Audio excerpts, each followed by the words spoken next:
Hi all, Rick here. There are several interpretations of the events of Wolf 359, and I have covered one of these on my channel before, but this video aims to look at the 40 ships involved to see if there was more to them than just their names. At the head of the fleet was the flagship USS Columbia, which was a Galaxy class and commanded by Admiral Hanson, who commanded the operation from the battle bridge.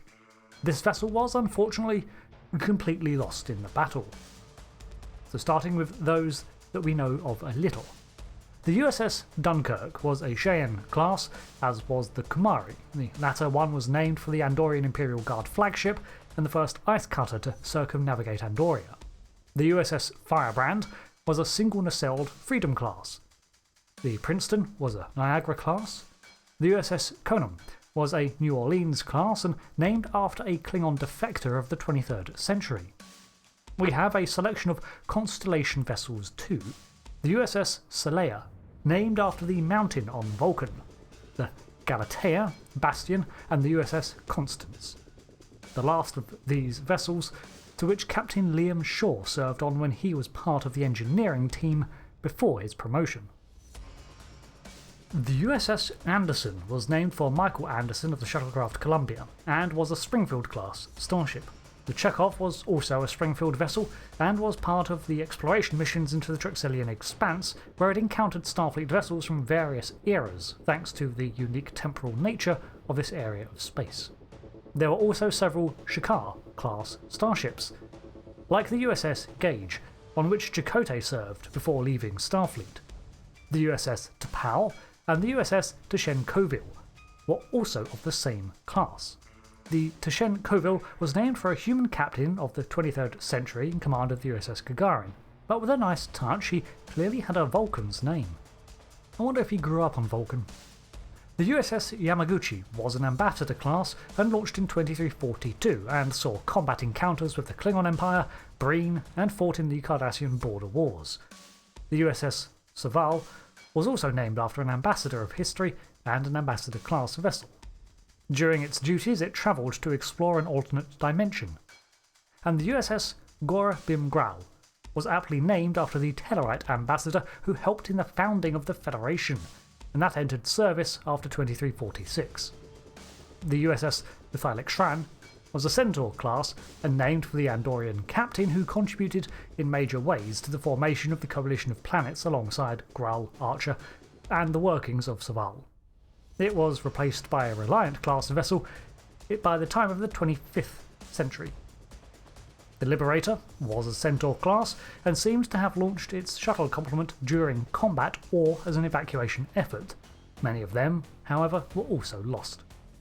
The USS Tolstoy was a Centaur class under the command of Captain Christine Parsons. Now, let's look at some of the more unique starships. The USS Boran was a Challenger-class vessel named after a previous Boran under the command of Captain Gabriel Lorca. After its destruction it was one of several hulks towed to surplus Depot Z-15. The USS Endurance was a Narendra-class starship, meaning that it was a top-of-the-line exploration vessel from the last era.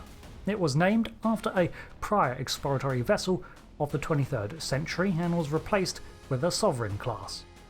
The USS Garrett is a Georgiou class, a last-generation battlecruiser drawn from the same development program as the Excelsior. The USS Ibn Sina was a bit of a retcon as it was a Parliament class which would have been a bit new at the time of the shows. I don't think the dates quite line up. The USS Canada was apparently an Akira class. However, this may clash with prior law that postulated that the Akira was a result of Starfleet realising its deficiencies after Wolf 359. That being said, it's only a few years before the wider scale implementation of the design, so it could be seen as an apt time to test the class for its role as an anti-Borg vessel. The former USS Republic, now a training vessel, was one of the oldest ships in the lineup, a refit Constitution class. The vessel had seen service in the 2250s and acted as a Constitution-class training ground for young officers, including Kirk at one time. Because of its age, it had one of the most storied histories. It patrolled the Klingon neutral zone before the war with them, but after the conflict moved to undertake more exploration missions such as the underwater away teams to Ingame 3. After suffering damage to a duplicate Enterprise, the vessel was taken in for extensive repairs and rebuilt as a Constitution Mark II class. It was still in service when the Bozeman was in its prime, before eventually being retired as a training vessel. It was pulled out of this out of necessity to intercept the Borg, which proved to be its final mission. It was at least 120 years old. The USS Shakari was a Vesper class, which was a light cruiser and early attempt to bring the Constitution class up to 24th century standards.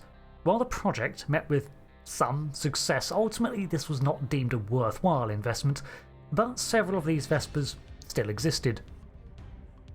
The USS Bonestell was the lone Oberth.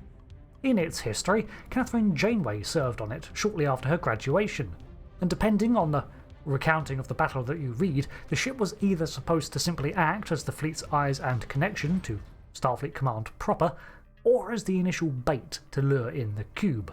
Either way, it suffered the fate of most Oberths.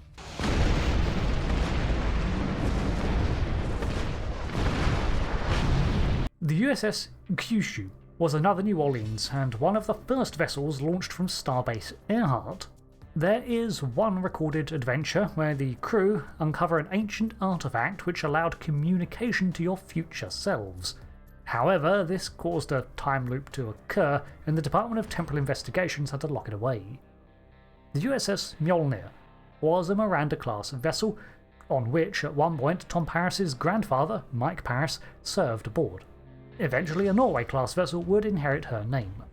The USS Sonak was a Miranda named after a Vulcan officer who had a notable career that earned him a recommendation of Admiral Kirk as the replacement science officer of the USS Enterprise after her refit.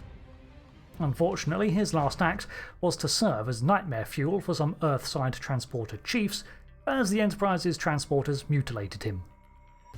And of course, the USS Saratoga was the vessel on which Sisko served, Miranda class. This was the second Miranda class Saratoga, the first encountered the whale probe, and the wreckage was salvaged and combined with other Miranda ships to form an exhibit at the Athen Prime Fleet Museum. The interiors were styled to resemble the two different generations of Starship, and overall it can be seen as a homage to the class in general and its longevity. The USS Awane was a Cheyenne class and actually returned to service. While undoubtedly a casualty in the battle, it seems it was extensively repaired before becoming part of the tachyon detection grid seen in 2368. The USS Righteous was an Excelsior class and the subject of the video game Star Trek Borg. This sees Q interfere in the timeline to preserve the vessel and bring it forwards in time, maintaining the appearance of its destruction at least. Another Excelsior was the USS Roosevelt, which had previously been stationed at the ISAR system. The USS Hood is one that is more recognisable in name, considering it makes multiple appearances in the shows. It used to be William Riker's posting, before the Enterprise, and was under the command of Captain DeSoto. It is often attributed to be the one out of 40 ships that survived the battle, but this is unclear. The USS Melbourne was the Excelsior class that was seeking Commander Riker as captain's candidate. However, this one is a little more muddled as there was a second Melbourne present at the battle too. This second Melbourne, the USS Melbourne, was a Nebula class variation that was slated to replace the Excelsior. But both were scrambled to intercept the Borg cube out of necessity, and both were lost.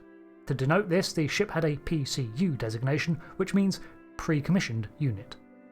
And finally, the USS Bellerophon was a Nebula class on which Natasha Yar served as a junior security officer. It also undertook a charting expedition of the Drago cluster, the kind of mission that a Nebula was designed for. It employed a new charting procedure and continued on such exploration and charting missions across numerous sectors, contributing significantly to Federation maps. After its destruction, it was replaced by a new Intrepid-class vessel, also a form of deep space explorative craft, and we see that one in DS9. So, There's a little bit of confusion as to which ship was the lone survivor of the Battle of Wolf 359. The usual suspects are the USS Hood or the Endeavour. Those who have seen my prior video on the breakdown of the actual battle may notice that some vessels mentioned there are not present here, and vice versa, or different classes, which is the result of multiple retellings across the years from different sources. This abides closer to the Star Trek Online history, while the previous drew from sources like the Adventures TTRPG scenario. However, we have had several canon ships retroactively added to the conflict, which are included here, so consider this a more up-to-date list. Thanks for watching this breakdown on the actual ships of the battle, and until the next video, I've been Rick, thanks again, and goodbye.